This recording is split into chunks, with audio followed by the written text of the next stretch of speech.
Since we finished Dark Souls 1, I figured that we talk about it in this video. I will talk about Dark Souls 1 in the point of view as a casual Souls player like myself. This video will be in 4 parts, so you can skip to whatever part suits you. I hope you are having a wonderful day, and let's begin this discussion. Firstly, I want to give you some prologue about my playthrough of this game. Back in October 2024 when I was playing Bloodborne, someone recommended me this game. This comment had me thinking about it for a month. I have heard that Dark Souls 1 was a very difficult game, and in the month, I was looking over what armors and weapons to choose from. In terms of weapons, I looked closer at the Claymore, Zweihander, halberd, and even the Black Knight's halberd. If you watched the playthrough, you would know I chose the halberd as it was one of the easier ones to get. Some of you may be wondering, why didn't you get the Zweihander? You can literally get it as soon as you reach Firelink Shrine. Well, my answer is that I don't prefer strength weapons, and that it was too slow for my liking. As for the Claymore, I didn't know how to make the Drake move to get it at the time. And for the Black Knight's halberd, it's an RNG based weapon I didn't want to rely on. For the armor sets, the giant armor caught my eyes as soon as I saw it. It looks very cool and I had to get it. With my gear plan, I was worried about plenty of bosses including Ornstein and Smough, Bed of Chaos, Seath the Scaleless, Gravelord Nito, and even Pinwheel. Just kidding, I mean Gwen. I decided to buy the game and that is where it started. The second part I wish to talk about is the atmosphere and the areas of the game. As a person who played Bloodborne and Elden Ring, the atmosphere I would say fits the game very well. It feels like there was some thought put into it. Some of my favorite areas are Anor Londo, Undead Asylum, the Duke's Archives, and of course, Firelink Shrine. Even areas like Blighttown and Darkroot Garden were very pleasing to see. I know this was a 2011 game, but even to this day, the atmosphere in this game is great. As for the areas themselves, most of them were actually fine, but areas like Lost Islip and the Depths were more on the unfun side. For the Depths, the area itself is very big and is very easy to get lost. When going through this area, it only reminded me of the Prison of Hope from Demon Souls, but a lot more complex.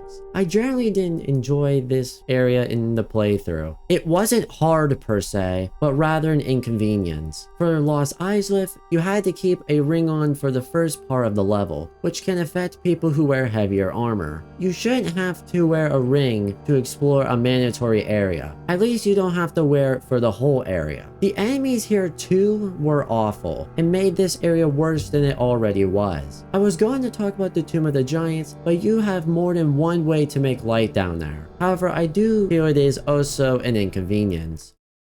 The third part of this video will be the bosses. I actually really loved the bosses in this game. Some of my favorites were Taurus Demon, Bell Gargoyles, Gravelord Nito, and Pinwheel. Dark Souls 1 not only has some of the most iconic bosses, but also some of the best in the whole series. As for the duo fights, they were very balanced, and unlike Elden Ring, the two enemies are meant to be together. I know Ornstein and Smough gave me some trouble in the playthrough, but I still respect the fight for being one of the best duo fights I have ever fought in a video game. There's really nothing bad I can say about the bosses except the runbacks to some of them. This is a common problem in the older games, but the bosses with some annoying runbacks are Gaping Dragon, Seath the Scaleless, Bed of Chaos, and Gwen. All of these bosses require you to run through almost all of the area just to get to the boss. At least it wasn't Demon Souls tier of runbacks. That's really all I have to say for the bosses, but what are your top 3 bosses in this game? Let me know in the comments, and consider subscribing down there too while you're at it as well. It helps out the channel and you'll get more content like this.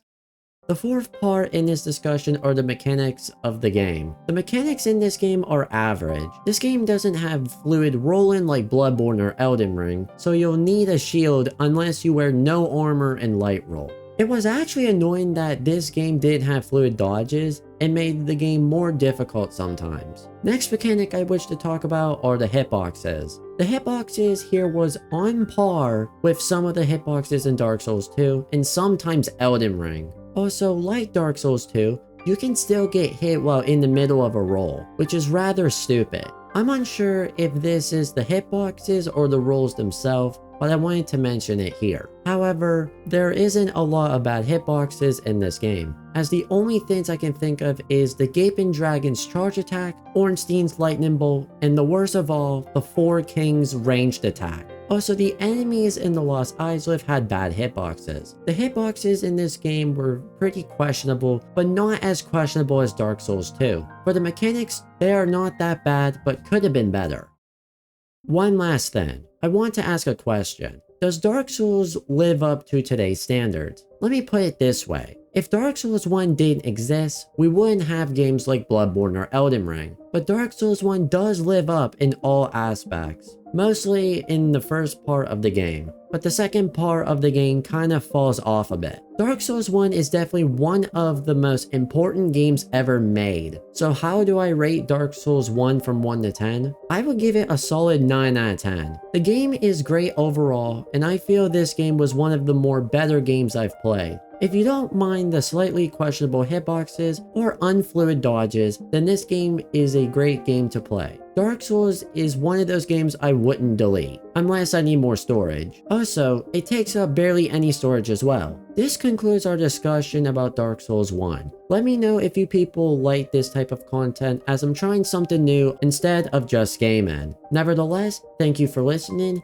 and if you enjoyed this video, leave a like. It's a small action, but it makes a big difference so everyone can see it. I hope everyone has a wonderful and safe day, and for what game we will be playing next, we can't play only one Dark Souls game. However, the other game I have is Dark Souls 2, a game not everyone is fond of. We'll see how this goes.